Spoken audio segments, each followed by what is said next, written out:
మీ చేతులు చాలా సుకుమారంగా ఉన్నాయే. ఎంత ధైర్యం రా నీకు?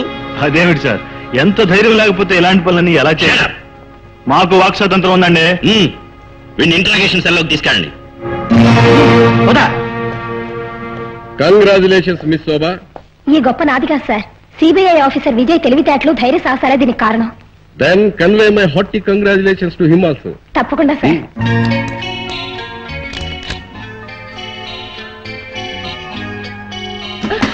I'm sorry sir. కూర్చో. Thank you. By the by, నేరస్తుల్ని పట్టించినందుకు డిఐజీ గారు తమ అభినందనలో పాస్ ఆన్ చేయమన్నారు. వీడు మనం పట్టుకున్న ముగ్గురులో ఉన్నాడు కదా? ఉండడమే కాదు సార్, నా చేయి చాలా మెత్తగా ఉందని సర్టిఫికెట్ కూడా ఇచ్చాడు. రాస్కెల్. అయితే వీడికి కూడా మనం సర్టిఫికేట్ ఒక తప్పదు. చెప్పరా, దేశంలో యువతరాన్ని సర్వనాశనం చేస్తున్న ఈ మత్తు పదార్థాలు తయారు చేస్తున్నది ఎవరు? చెప్పు. నాకు తెలీదు. నీ పేరు? జడ్డా, జిడ్డు ముఖం. నిజం చెబితే కనీసం ప్రాణాలైనా దక్కుతాయి. చెప్పు. మాకు పేర్లుండవు, కోడ్ లెటర్స్ లోనే పిలుస్తారు. ఎవరు? చెప్పను. చెప్పు.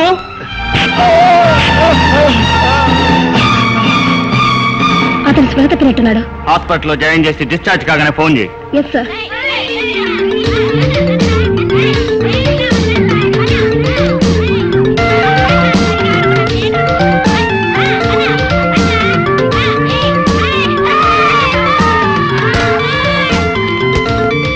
ప్రియా, బాల్ ఇవ్వు. నేను ఆడతా. ఫుట్బాల్ మగాళ్ళు ఆడే ఆట తెలుసా? ఆడవాళ్ళ తీసుకోరేకు. భారతదేశానికి బంగారు పథకాలు తెచ్చింది పీటీ ఉష లాంటి ఆడవాళ్లే, మగాళ్ళేం కాదు. అలాగా? మా మగాళ్ళ సత్తా ఏంటో చూపించమంటావా? అయ్యో, ఆ స్కూల్లో పడింది. అంత పెద్ద గోడ ఎవరెక్కుతారు? నేను వెళ్ళి తెస్తాను చూడు.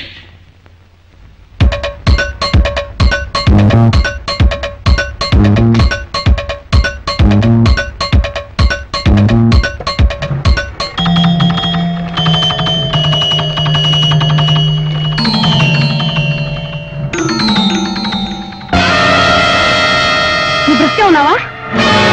ఎవడ్రా నువ్వు?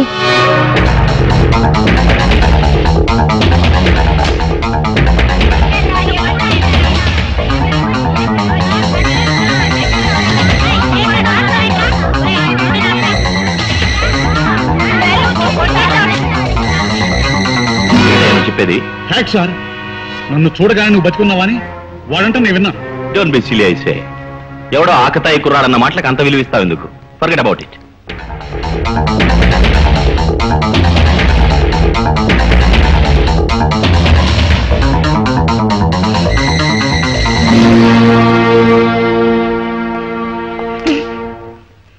ఏం జరిగిందిరా? ఉండు చెప్తాను.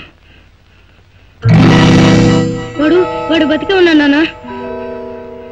ఏరా, కథలు అల్లుతున్నావా? కథలు కాదు నాన్న, నిజం. వాడు నేను చూశాను. చచ్చిపోయిన వాడిని చూడడం ఏమిట్రా?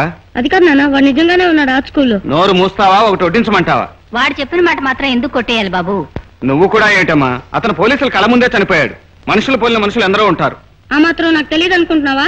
నేను సరిగ్గానే చూశాను. నువ్వే పెద్ద పోలీస్ ఆఫీసర్ అనుకుంటున్నావు. సారీ చెప్పడం కాదు రాజా, ఏదైనా విజయం సాధించి మీ నాన్నంత గొప్పవాడు అనిపించుకోవాలి. అది గొప్పతనం.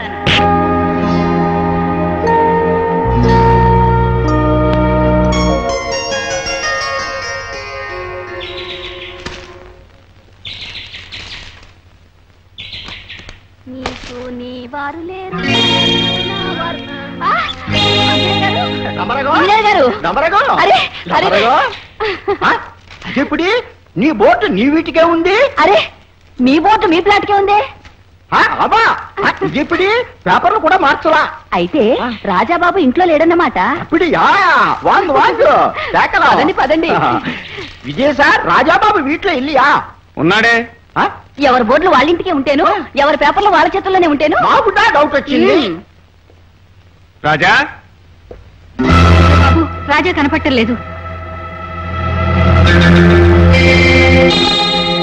ఒకవేళ రాత్రి నువ్వు కోపడ్డావని అలిగాడేమో. అలిగి తాతయ్య ఇంటికి వెళ్తాం, వాడికి అలవాటేగా. హలో, ఇక్కడ మీసాల పెద వెంకటరామయ్య మాట్లాడుతున్నాను. అవతల మాట్లాడేది ఎవరు? నేను విజయ్ని. నువ్వా అల్లుడు? రాజా ఇక్కడికి వచ్చాడు, మళ్ళీ వాడి మీద ఏమన్నా చేయి చేసుకున్నావా? చూడండి, మీ అలసి చూసుకుని వాడు నా మీద కోపం వచ్చినప్పుడల్లా మీ దగ్గరకు వస్తున్నాడు. ఏదో తాతయ్య నేను వచ్చాండి అల్లుడు. అదే వీల్లేదంటున్నాను. చీటికి మాటికి ఇలా స్కూల్ మానేస్తే వాడి ఎడ్యుకేషన్ దెబ్బతింటుంది. వాడిని వెంటనే పంపించేయండి. ఊరిడి దుంపదెగ.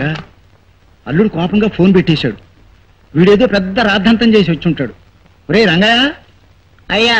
రాజా ఎక్కడ్రా? క్యారెట్ పొలం దగ్గర వాళ్ళ అమ్మగారు ఉన్నారు, అక్కడికి వెళ్ళారయ్యా. అమ్మా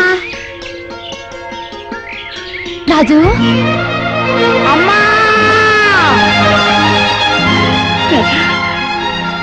అమ్మా బాబు,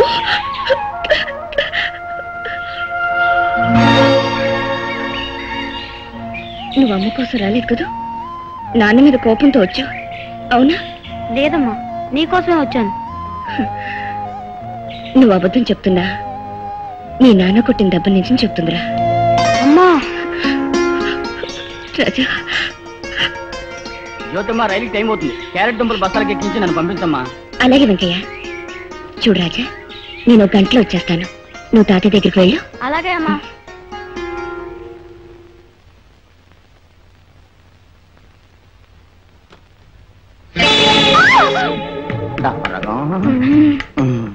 నీ అందమంతా నాకిదా, నా అందమంతా నీకిదా.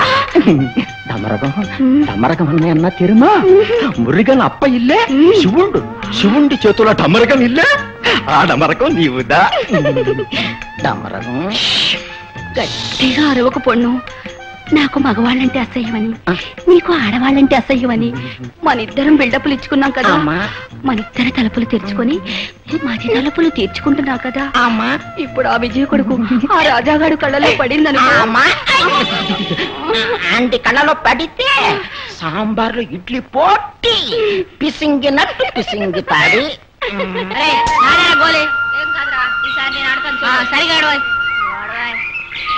హీరా సురేష్, బాగున్నావా? ఏమైందా వీడికి? ఏరా రాంబాబు, మీ అమ్మకి దెబ్బనమైందా? మాట్లాడవేరా? మా అమ్మ నీతో మాట్లాడొద్దండి. ఏ, మీ అమ్మ మీ నాన్న వదిలేసినట్టుగా. ఏం చూసావరా? ఎందుకురా వాడిని దబాయిస్తావు? మీ అమ్మ మీ నాన్న వదిలేలేదా? మొద్దు ఎరా, మా అమ్మనంటావా? మళ్ళీ అంటావారా? ఎరా, మా అమ్మనంటావా? అంటావా? అంటావారా? నన్ను వదలండి, నన్ను వదలండి.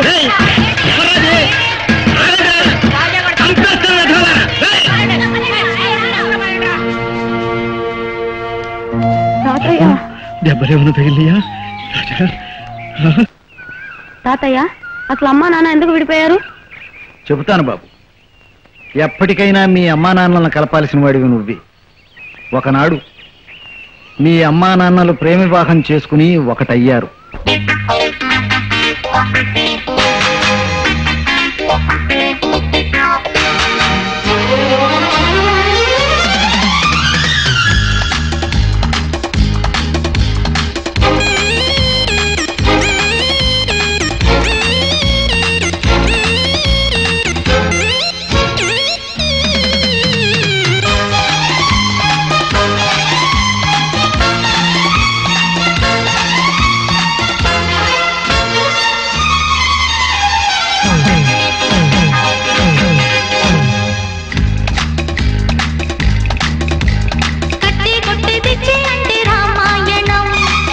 ముద్దు పెట్టు అంటే ప్రేమాయణం, పొద్దే ఎరుగని అనురాగం, కట్టె కొట్టె తెచ్చే అంటే రామాయణం, హద్దే ఎరుగని ఆకాశం, వేళ పాడలేని గుసగుసలో,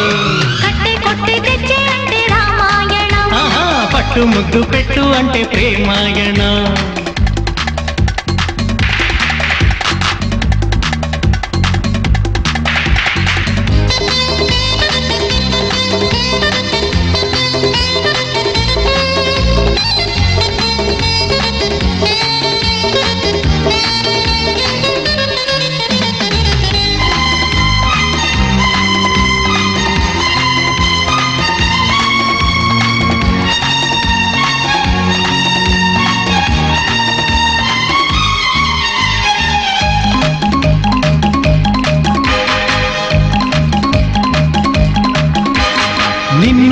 లాలిస్తే కౌగిలిస్తావా నన్ను మన్నిస్తే ముద్దులిస్తావా నిన్ను నవ్విస్తా దగ్గరకొస్తావా నిన్ను ప్రేమిస్తే తోడు ఉంటావా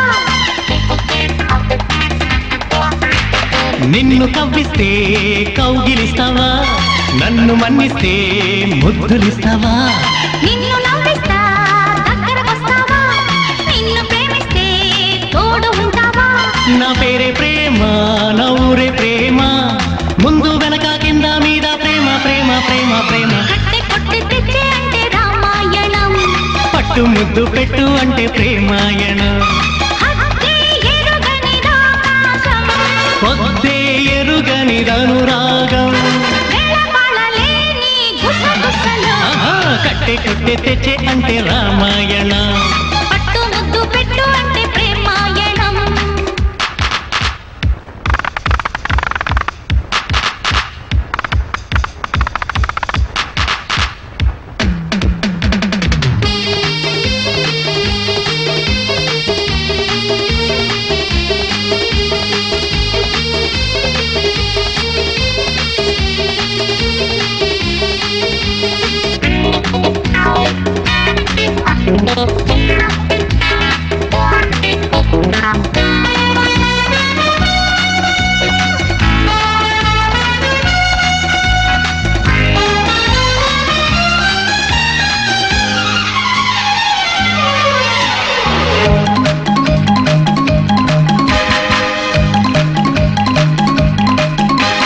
నిన్ను లాలిస్తా పక్కకొస్తావా నిన్ను వాటేస్తా బయట కాస్తావా నీకు చోటిస్తా సొంతమవుతావా చాటు చూపిస్తా సోలిపోతావా నిన్ను లాలిస్తా పక్కకొస్తావా నిన్ను వాటేస్తా బయట కాస్తావా నీకు చోటిస్తా సొంతమవుతావా చాటు చూపిస్తా సోలిపోతావా నా చూపే ప్రేమ నా ఊపే ప్రేమ నువ్వు నేను నింగి నేను ప్రేమ ప్రేమ ప్రేమ ప్రేమ కట్టె కొట్టే తెచ్చే అంటే రామాయణ పట్టు ముద్దు పెట్టు అంటే ప్రేమాయణం హద్దే ఎరుగనిదాకాశం పొద్దే ఎరుగని ధనురాగం వేళపాళలేని గుసగుసలో కట్టె కొట్టి తెచ్చే అంటే రామాయణం ఆహా, పట్టు ముద్దు పెట్టు అంటే ప్రేమాయణ అలా ఆనందంగా సాగిపోతున్న మీ తల్లిదండ్రుల జీవితంలోకి ఒక దుర్దినం దాపురించింది. పృథ్వీపతి అనేవాడు చర్చి మీద అఘాయిత్యం జరిపితే మీ నాన్న వాళ్ళ ముఠాను హతమార్చాడు. అందరూ పూలమాలలతో మీ నాన్నను సత్కరించారు, జేజేలు కొట్టారు. ఆ ఆనందంలో మీ నాన్న ఇంటికి తిరిగి వచ్చేసరికి భయపడకమ్మా, పోలీసులకు బెదిరిస్తూ ఇలా ఫోన్లు రావడం మామూలేగా. నీకు తెలియదు నాన్న, ఇది మొదటిసారి కాదు. ఎన్నిసార్లు బ్రతిమాలా ఆయన ఈ ఉద్యోగం మాంటూ లేదు. ప్రతిరోజు ప్రాణాలు అరిచేతుల్లో పెట్టుకుని బ్రతకవలసి వస్తుంది.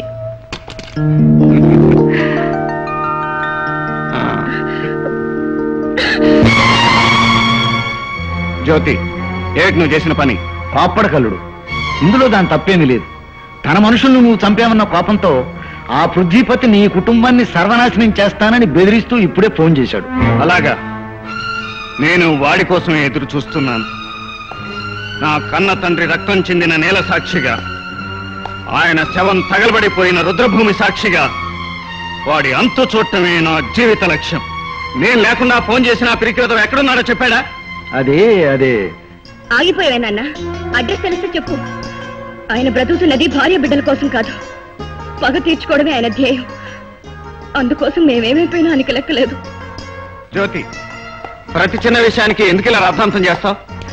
నా మాటలకి విలువినప్పుడు నేనేం చేస్తే మాత్రం మీకెందుకు? వృత్తిని ప్రేమించడం తప్పంటావా? ఆత్మవంచన లేకుండా మీరు ఆలోచిస్తే మీరు చేస్తున్నది తప్పు ఒప్పో మీకే తెలుస్తుంది. మీరు ఆ రౌడీలు గూండాలతో పాటు రాక్షసులుగా మారిపోతున్నారు. ప్రేమ, అనురాగం, వాత్సల్యం ఉండవలసిన చోట ద్వేషం, పగ, కసి మీలో చోటు చేసుకుంటున్నాయి. మీరు ప్రతీకారం తీర్చుకోవాలని చూస్తే నా బిడ్డలు బలైపోతారు. జ్యోతి, రాను రాను పిచ్చిదాని అయిపోతున్నావు. ఇంతకంటే పిచ్చాసుపత్రి నయం. అనుక్షణం భయంతో చచ్చే కంటే అది 1000 రెట్లు పెరుగు. అమ్మా జ్యోతి, ఊరుకోమ్మా. తీర్లేనన్నా, ఈ రోజు ఈ విషయం తేలిపోవాలి. చెప్పండి, నా మీద ఒట్టేసి చెప్పండి. మీరు ఈ ఉద్యోగం మానేస్తారా లేదా? మానేస్తాను. ఆ పృథ్వీపతి ఉరికమ్మం ఎక్కిన రోజున, లేదా వాడి కంఠంలో ఊపిరి నేను తీసిన రోజున.